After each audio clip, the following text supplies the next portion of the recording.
Halo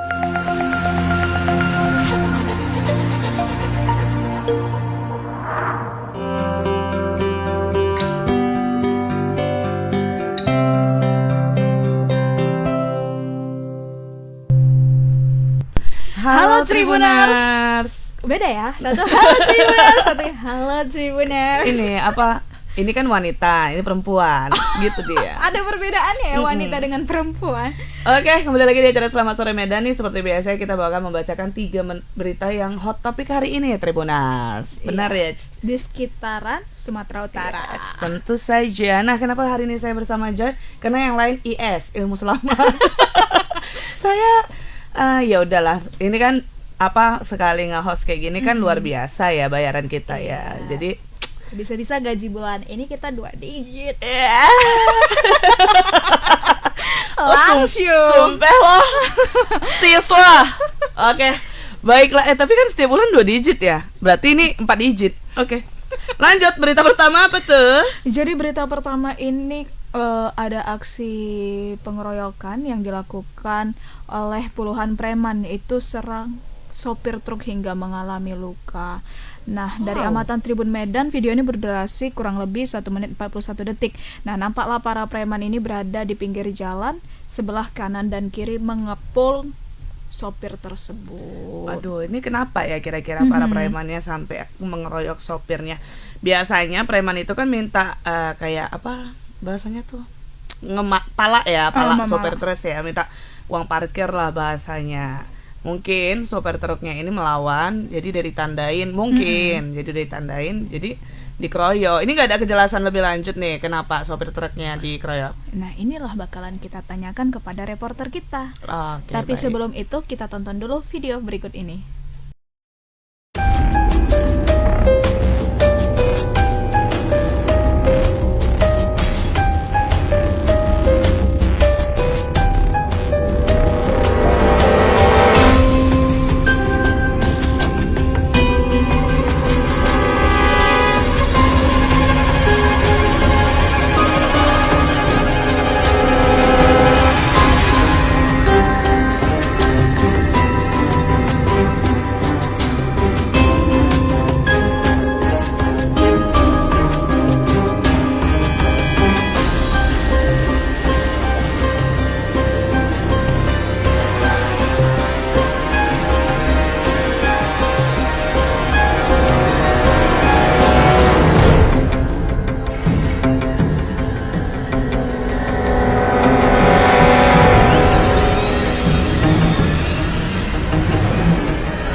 Motifnya apa, Pak? Satu-satu. Motifnya Ya. apa nih, Pak? Apa ada?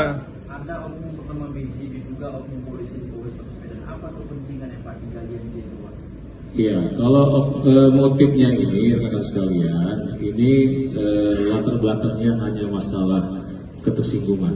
Ya, kalau kita lihat rekaman CCTV yang kita dapat, ya awal mualnya ini adalah merasa anaknya ketua PAC ini ya lewat ya di depan Jalan Jamin Ginting ya pada saat di situ ada melewati sekelompok gereja ya yang ada gereja pemberkatan di situ ya, ada sekelompok ormas PKN ya melewati ya, pada saat melewati ada bahasa turun ada bahasa seolah-olah di antara salah satu masa PKN ya ada melakukan olok-olok terhadap ketua ya, tapi kita lihat di CCTV ya anaknya ketua ini ya turun ya mendatangi sekelompok itu ya, akhirnya dilerai ya.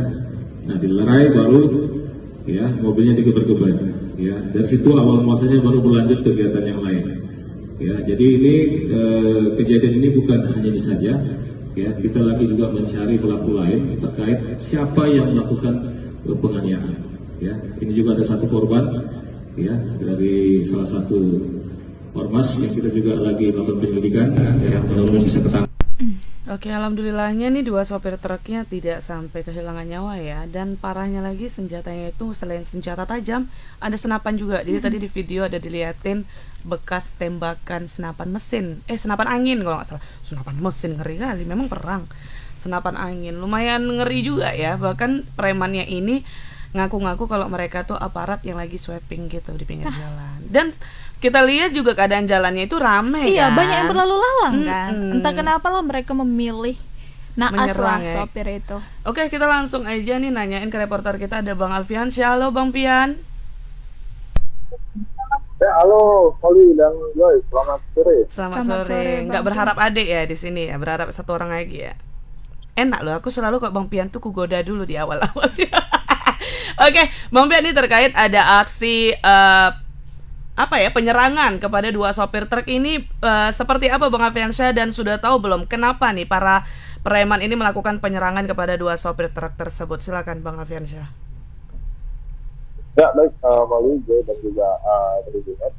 Ya, memang aksi penyerangan dilakukan oleh pengakuan dari korbannya ada puluhan preman yang juga itu sedang berada di jalan Jamin Ginting, tepatnya di kilometer 23, kecamatan Pasir Batu.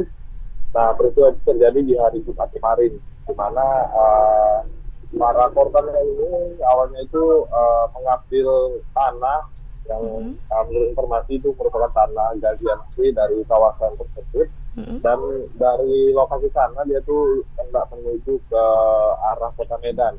Nah, tiba di perjalanan tidak jauh dari lokasi, dia truk yang dibawanya ini pun langsung dihadang oleh puluhan preman ini dan langsung melakukan penyerangan dengan menggunakan batu dan juga senapan angin begitu. Dan mengenai pelipis dari si korban ini. Nah, setelah dari situ pelaku ini pun kemudian secara juga itu melempari truk dari korban ini dengan menggunakan batu, hingga akhirnya korban yang ketakutan itu melarikan diri dalam kondisi sudah bersimbah darah begitu akibat luka yang diderita oleh para korban ini. Nah, dari situ si korban langsung membuat laporan ke Polsek Pancur Batu. Dan setelah itu dia dirawat di puskesmas terdekat. Dan kemarin sempat kita temui para korban ini masih terbaring di puskesmas menjalani perawatan medis. Nah, setelah dari laporan tersebut, polisi pun kemudian melakukan penyelidikan hingga akhirnya tadi pagi itu ada 5 orang pelaku yang ditangkap. Nah, salah satu diantaranya itu merupakan ketua dari Ormas IPK cabang Pancur Batu berinisial BS, dan seorang sekretarisnya juga turut diamankan, dan ada 3 orang lagi anggotanya juga turut diamankan oleh polisi tadi pagi. Nah, memang dari tangan para pelaku ini polisi itu menemukan ada dua senjata senapan angin yang diduga dipakai oleh para pelaku ini saat melakukan penyerangan terhadap si sopir ini. Nah, selain senapan ada juga beberapa samurai juga turut disita, dan ada 90 anak topak juga diamankan oleh petugas. Nah, setelah diamankan, para pelaku ini pun langsung dibawa ke Polrestabes Medan. Namun ada keterangan lain juga dari Polda Sumatera Utara juga tadi dari melalui Kabid Humas itu mengatakan bahwa sampai saat ini sudah ada 11 pelaku yang sudah diamankan. Nah, dari tangan pelaku juga menurut keterangan Kabid Humas itu ada satu pucuk pistol buatan Rusia dan termasuk magazin dan sekitar 40 butir peluru begitu. Namun tadi kita sempat tanya juga dengan Kapolres, namun pihaknya mengatakan masih melakukan pengembangan terkait apakah memang benar adanya temuan senjata tersebut. Nah, untuk motif sendiri memang menurut pengakuan dari Kapolres Tabes itu bermula dari adanya pertikaian sebelum terjadi penyerangan ini, ada pertikaian antara UPK dan PKN yang berada di kawasan Pancur Batu hingga berujung kepada penyerangan truk tersebut. Namun belum bisa dipastikan ini truk ini kok bisa terlibat begitu, karena belum dijelaskan sama polisi, karena polisi masih melakukan pendalaman begitu, karena masih tadi pagi si pelaku ini diamankan. Oke, berarti motifnya sampai sekarang masih belum diketahui ya kenapa dilakukan penyerangan ya. Bang, tadi Abang ada sebutin juga udah 11 pelaku yang berhasil ditangkap ya? Diamankan. Ya, menurut pengakuan, menurut keterangan dari Kabid Humas tadi sudah 11. Kemungkinan dugaan kita itu 6 lagi itu ditangkap Polda dan 5 ditangkap jajaran Polrestabes Medan. Oke. Berarti ini ke-11-nya apakah sudah ada keterangan mereka semuanya adalah anggota Ormas atau bagaimana nih Bang Alfiansyah? Ya, menurut tadi paparan dari Kapolres sendiri menyebut bahwasanya mereka ini memang anggota dari IPK dan salah satunya itu merupakan inisial DS itu merupakan ketua kita dari Pancur Batu. Oke, terkait kepemilikan senjata kayak pistol tadi sama senapan angin itu kan harus ada izinnya, dan yang tentunya tidak sembarang orang ya bisa punya senjata itu, Bang. Itu bagaimana, Bang? Kenapa dari pihak anggota Ormas bisa memiliki senjata itu? Udah ada keterangan dari pihak kepolisian kah, Bang? Ya, terkait itu memang belum ada keterangan dari Polres sendiri. Tadi Kapolres juga kita tanyain mengenai informasi ada temuan pistol itu, namun Kapolres sendiri itu mengaku belum mendapatkan hal tersebut. Kemungkinan itu dari Polda sendiri yang menangkap gitu dan mengungkap adanya senjata jenis pistol itu. Oke. Silakan. Udah? Oke deh Bang Alfiansyah, terima kasih Bang atas informasinya. Kita tunggu ya Bang untuk perkembangan terkait aksi penyerangan secara tiba-tiba ini Bang Alfiansyah. Selamat beraktivitas kembali. Selamat sore. Oke, jadi amat sangat disayangkan ya sebagai anggota Ormas ternyata membuat ketidaknyamanan kepada masyarakat. Padahal kan itu Ormas, organisasi masyarakat, tapi tidak membuat nyaman di kalangan masyarakat, bahkan memiliki senjata yang ilegal nih di Indonesia ya.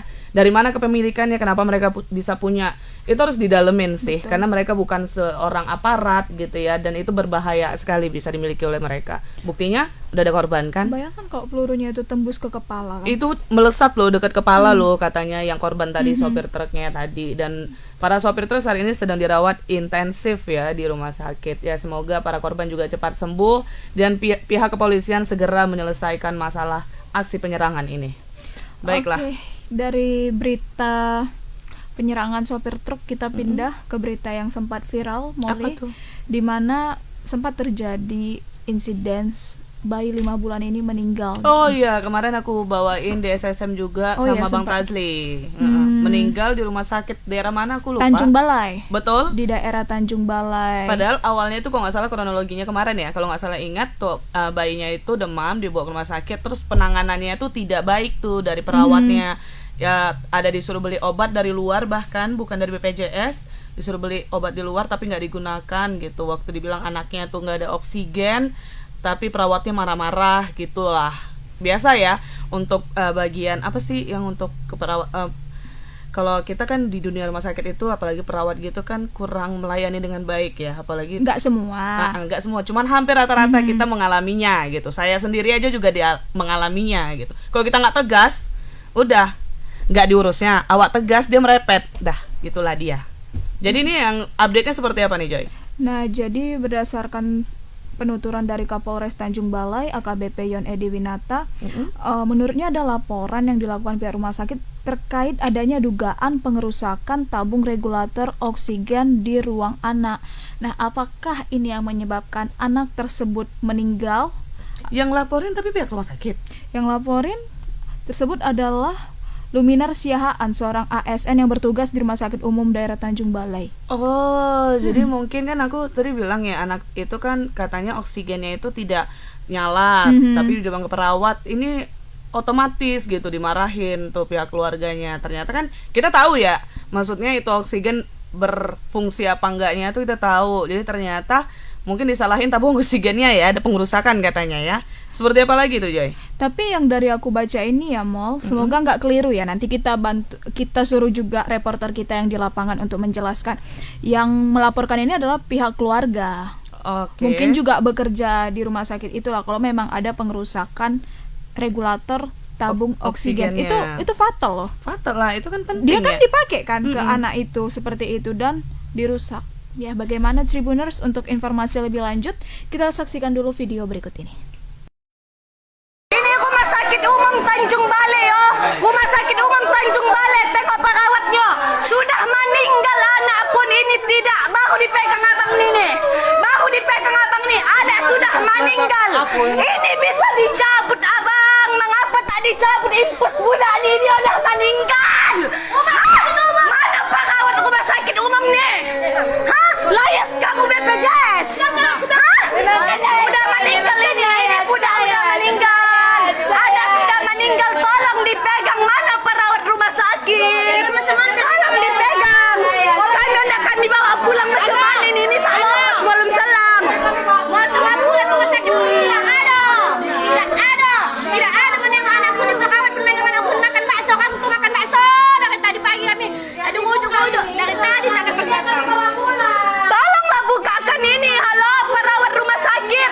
Biar kami bawa pulang anak ini sudah meninggal. Tolong dibuka. Tolong dulu dibuka impus nih, tolong. Tanjung Balai. Ibu. Bu, tolonglah Bu dibuka. Udah meninggal anaknya Bu. Tolong dibuka Bu. Tolong dibuka Bu, dibuka impusnya. Tolonglah. Layas Ibu kerja BPJS Bu. Kenapa begitu Bu? Tolonglah Bu biar kami bawa pulang. Tadi dijelaskan.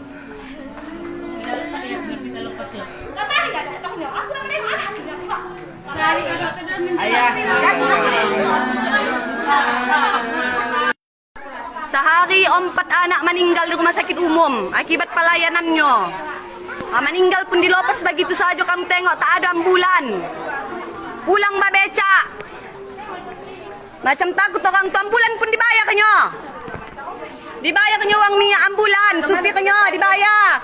Dilepas pula begitu saja pasien meninggal. Inilah pelayanan rumah sakit umum Tanjung Balai. Pasien meninggal dilepas begitu saja. Padahal 6 bulan dibayar uang minyak, uang supir dibayar. Berkas-berkas pun tak ada tanda tangani. Pas begitu saja, kamu tengok ini Mbak tahu kamu dulu rumah sakit umum nih. Tengok kamu rumah sakit umum. Itu perawat menutup pintu, abang security selalu menjaga keamanan Ini topat tadi kamu ya. Mudah-mudahan anak kami selamat sehat. Tengok di Palopas begini saja pasien meninggal pulang. Inilah rumah sakit umum. Inilah pelayanan rumah sakit umum Tanjung Balai. Inilah. Pelayanan apa nih Bang? Udah. Mudah-mudahan tak begitu anak kamu ya. Tengok, beginilah. Itu mayat itu yang digendong tuh. Dilepas tuh begitu saja.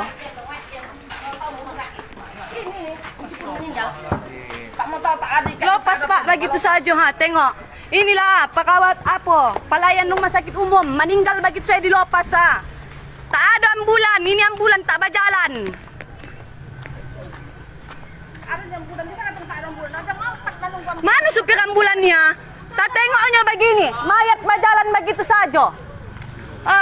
Ini pelayanan Tanjung Balai itu. Nah, ini ambulan dan dibayarnya supirnya. Minyak diisi. Tak juga hendak membawakan orang man udah meninggal.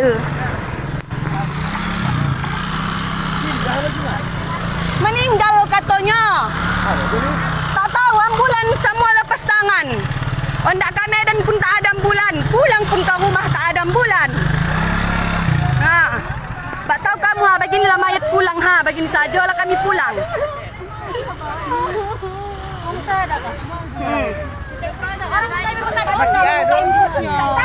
Udah meninggal kata tak ibu orang timpus.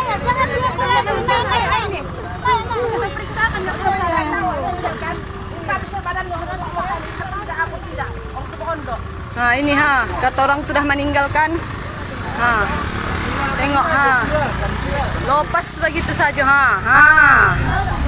Ya Allah kasihannya. Ya, turut berduka bayinya. cita sedalam-dalamnya kepada keluarga yang ditinggalkan. Semoga amal ibadahnya sampai ya, apalagi masih bayi ya, keluarga yang ditinggalkan juga Diberi semoga. ketabahan. Amin. Tapi ini BTW Molly penasaran juga ini, yang video ini tuh berarti kan bukan bagian dari keluarga ya. Mungkin dia ikut emosi ya ngelihat pelayanan dari RSUD Tanjung Balai, dan juga mau Molly konfirmasi nih, ternyata untuk yang mau dibahas di awal itu bukan rumah sakit yang ini. Kemarin sempat ada juga bayi 5 bulan itu meninggal karena perawatan di rumah sakit, tapi Molly lupa rumah sakit mana, dan ternyata ini beda lagi beritanya.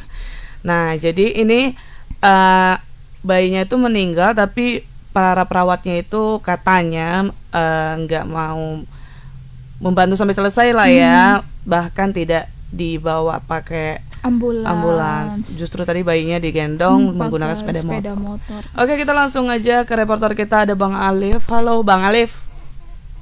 Ya, halo Kak Molly, halo Kak Joy, selamat sore Medan. Selamat sore Bang. Boleh dijelaskan lebih detailnya nih untuk meninggalnya bayi 5 bulan di Rumah Sakit Tanjung Balai. Ini kan ada juga keterangan bahwa ada laporan ke polisi nih dari rumah sakit untuk ke keluarga korban yang katanya melakukan pengerusakan oksigen ya. Itu seperti apa Bang Alif? Silakan. Ya, sebelumnya saya luruskan tadi kayak ini kasus yang kemarin kita juga SSM Sore Medan, di mana yang bener ya? Yang kemarin ya? Ya bener Kak. Ini kemudian diupdate dan hari ini saya mendapat informasi bahwasanya RSUD telah melapor keluarga bayi dengan delik aduan pengerusakan barang yang ada di ruang anak gitu Kak. Nah, tersebut merupakan regulator oksigen yang kemarin sempat kita bahas karena tidak aktif. Nah, itulah yang dialaskan oleh pihak rumah sakit untuk delik aduan kepada keluarga korban. Nah, namun sementara sebelum mereka melakukan laporan, keluarga memang sudah mengaku kepada kita Tribun Medan itu mereka memang dalam kondisi yang hidup mati sehingga mengakibatkan anaknya meninggal dunia. Nah, kita bingung bagaimana prosesnya. Kok bisa pula yang korban meninggal akibat alat tersebut malah dilaporkan pengerusakan alat gitu Kak. Nah dari rumah sakit sendiri seperti apa nih Bang? Udah ada Bang coba konfirmasi, udah ada tanggapan kah? Karena ini kan termasuk menjengkelkan ya dari segi kita ya. Seorang bayi loh kehilangan nyawa, tapi rumah sakit tuh kayak nggak ada akalnya, perkara oksigen dilaporkan nih pihak keluarga nih. Ini seperti apa Bang? Apakah untuk mengelak persoalan mereka yang telah lalai nih untuk merawat seorang bayi? Apakah seperti itu? Silakan Bang Alif. Ya, kita sudah mencoba konfirmasi kepada Dr. Andrew yang kemarin itu sempat kita konfirmasi. Namun Andrew menolak untuk memberikan konfirmasi kepada kita dengan alasan dia tidak berani memberi komentar karena harus melalui direktur rumah sakit. Sedangkan direktur rumah sakit sendiri sejak hari Rabu hingga saat ini kita sudah beberapa kali minta konfirmasi, juga tidak ada jawaban dari direktur itu sendiri Kak. Nah, kasus ini sebenarnya sudah dibawa ke rapat dengar pendapat oleh DPRD Kota Tanjung Balai, di mana saat itu RDP itu mempertemukan antara keluarga korban dengan rumah sakit dan bahkan pemerintah Kota Tanjung Balai, yang mana notabene-nya pemilik dari rumah sakit umum daerah. Nah, di sini dalam RDP tersebut meminta kepada DPRD untuk menyelesaikan atau mencari jalan tengah kepada kedua belah pihak agar bagaimana menyelesaikan masalah ini. Nah, namun diduga dengan kearoganannya RSUD ini, mereka masih tetap bertahan untuk melakukan pelaporan. Bahkan kemarin Direktur Rumah Sakit sempat mangkir dari RDP dengan alasan untuk mencabut laporan. Namun nyatanya pada hari ini, tadi saya konfirmasi kepada Kapolres Tanjung Balai, saat ini laporan masih ada di Polres Tanjung Balai. Bahkan tidak ada pemberitahuan kepada Polres untuk melakukan pencabutan laporan tersebut, Kak. Bang, Jadi, tapi untuk, sorry mau dipotong, untuk pihak keluarga ada ngelakuin laporan juga nggak sih, Bang? Ya, sampai saat ini pihak keluarga belum ada melakukan laporan. Yang melapor ini rumah sakit gitu, Kak. Makanya kita bingung ini, kok malah korban yang dilapor gitu. Nah, itu dari pihak keluarga sendiri terkait ada laporan rumah sakitnya, tanggapannya seperti apa nih, Bang? Ya, mereka juga saat ini masih, tadi saya sempat konfirmasi ke pengacaranya, mereka saat ini masih berupaya untuk mencari jalan tengah, karena informasi yang saya dapat memang belum bisa kita jadikan sebagai acuan, hanya pembicaraan antara masyarakat dan juga yang saat di RDP tersebut, karena RSUD juga belum bisa dikonfirmasi, di mana informasi yang saya dapat itu RSUD memaksa pihak keluarga untuk meminta maaf kepada rumah sakit baru dilakukan pencabutan laporan. Nah, karena ini belum ada konfirmasi dari pihak rumah sakit itu sendiri, maka saya belum bisa mengatakan ini hal yang benar gitu, Kak. Nah, hanya saja itu informasi yang kita dapat di lapangan. Berarti gitu, Bang, tidak ada pemeriksaan nih Bang kepada para pegawai yang mungkin sedang melakukan piket pada saat sang bayi meninggal? Nggak ada dong, karena nggak dilaporin ya, jadi nggak bisa diperiksa ya, Bang? Ya, untuk hal tersebut saat ini Pemko Tanjung Balai sudah membentuk tim yang berisi 7 orang dari dinas yang terkait.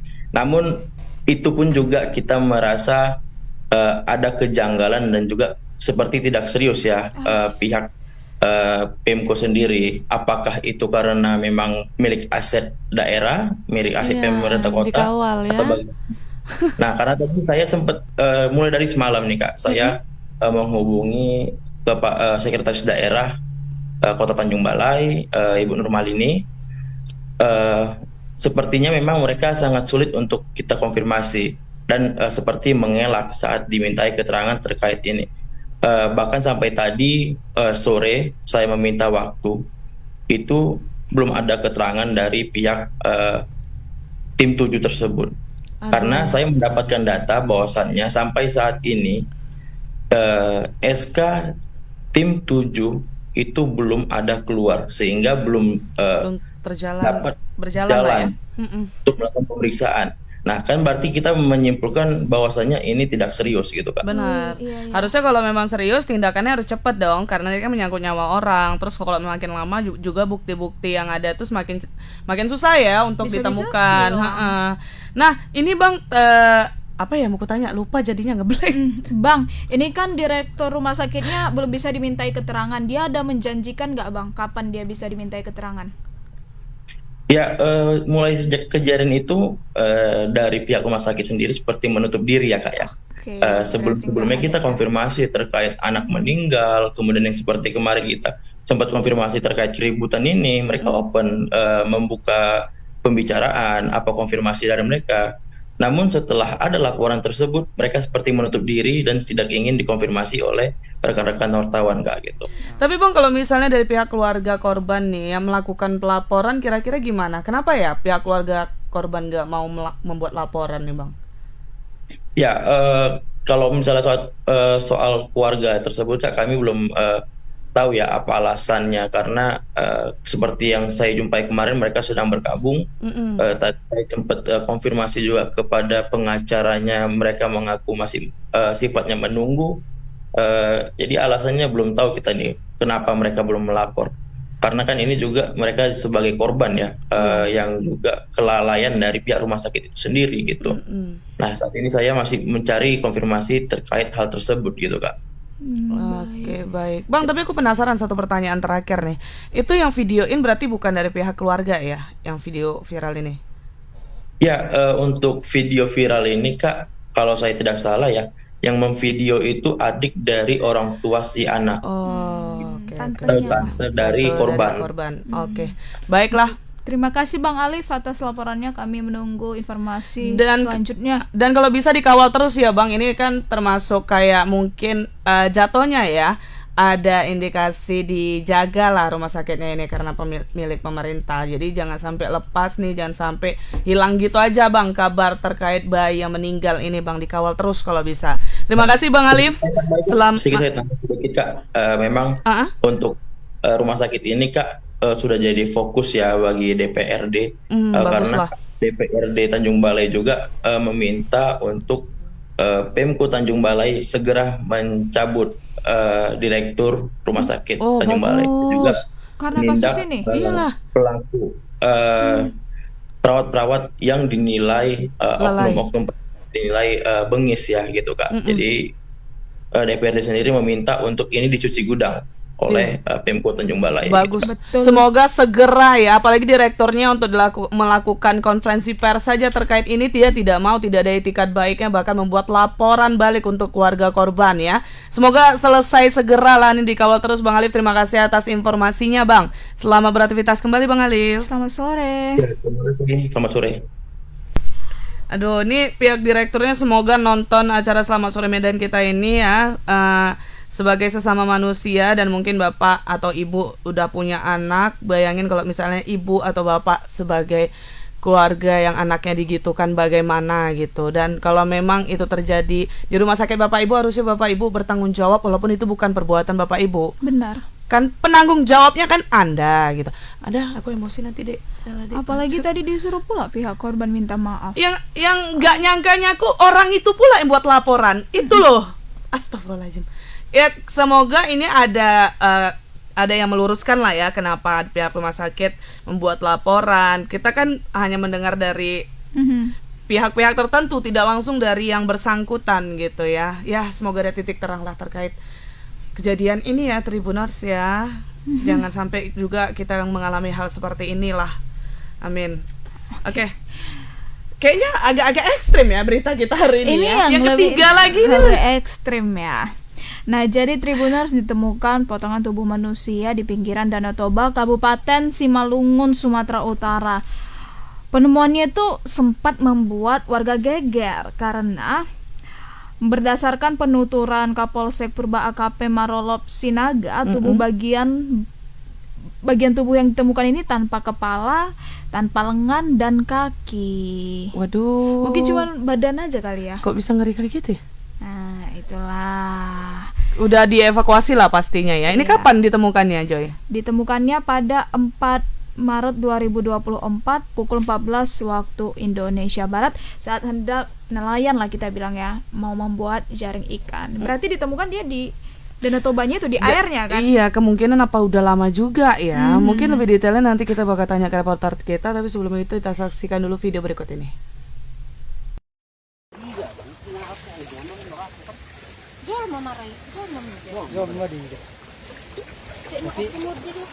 Ayan, mali ko na kita tanggung jawab ito may marami rin dito. Ayan. Ha? Puti ni, pero napatiho na do kahapon din niya. Tingnan mo sa hari.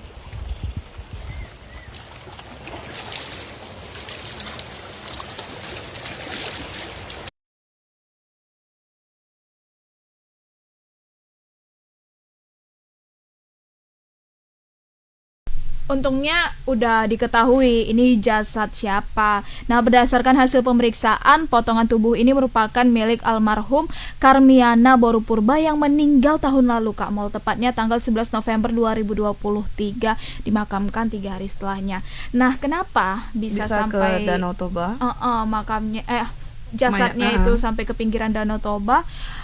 Diduga tersapu banjir bandang yang terjadi di Dusun 2 Binaga, Bolon pada Rabu 20 Desember 2023. Nah, saat banjir itu ada sekitar 22 kuburan yang ikut hanyut, termasuklah kuburan Karmiana ini. Berarti ada beberapa mayat juga yang hilang? Iya, yang kuburan lah. Iya, kan jasad nih kan 22 kuburan. Iya. Berarti nggak cuman jasad si yang ditemukan lagi viral ini aja ya. Berarti kemungkinan Bisa nanti jadi. masih ada lagi yang bisa ditemukan gitu ya.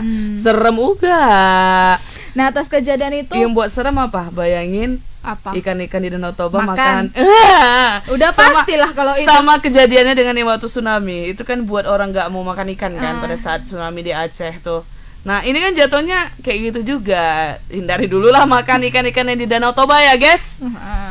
Nah, atas kejadian itu kan karena udah ditemukan itu jasad siapa, pihak keluarga menolak dilakukan otopsi terhadap jasad ini ditemukan. tersebut. Berarti memang mereka sudah konfirmasi ya kalau itu memang jasad dari keluarganya ya. Nah, terus kemana potongan tubuhnya? Kan itu jadi pertanyaan. Nah, potongan tubuhnya ini pun dimasukkan ke tugu makam Margahaloho di Dusun 2 Binaga Bolon. Jadi biasa itu orang Batak kayak tulang belulang itu dimasukkan ke tugu, namanya mengokal holi. Nah, ini kan mungkin udah kondisinya udah seperti itu, sekalian lah dimasukkan ke situ. Tapi kenapa dia kepala, kaki, tangannya hilang ya, Joy? Bisa jadi udah jadi tanah. Kan masih setahun, memang secepat itu. Iyalah kalau daging, tulangnya yang lama. Oke ya, ini geger sih kalau tempat aku yang jumpain juga geger ya. Tapi syukurnya tidak ada ternyata atau aksi yang mengerikan atau apapun yang ya. Aksi pembunuhan kan, karena di pikiranku apa? Kebanyakan nonton film nih kayak ada orang bunuh orang, habis itu ditenggelamin di Danau Toba di dalam karungnya, ditaruh batu, rupanya lepas karungnya gitu. Kan nggak curiga kalian. Ya kebanyakan nonton film. Dari film. Ih, maksudku aku imajinasi sendiri. Alhamdulillahnya ternyata karena ada musibah longsor ya, terus hanyutlah beberapa kuburan dan ini kemungkinan jadi Tribuners kemungkinan nanti kalau misalnya tiba-tiba di daerah Danau Toba kalian nemuin jasad mayat lagi, ya berarti karena itu. Bisa jadi. Langsung aja laporin ke pihak kepolisian. Oke Tribuners, itu dia 3 berita kita hari ini.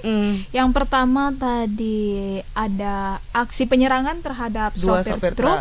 Yang kedua ada bayi yang meninggal 5 bulan di Rumah Sakit Umum Tanjung Balai dan saat ini masih aneh ya dari pihak rumah sakit yang menutup diri dan membuat laporan ke keluarga korban yang tidak membuat laporan. Jadi kita masih menunggu perkembangan lebih lanjutnya. Terus yang ketiga, ditemukannya jasad mayat di Danau Toba Tribuners dan ternyata itu adalah jasad yang tersapu dari kuburan. Tersapu banjir. Banjir bandang katanya tadi ya.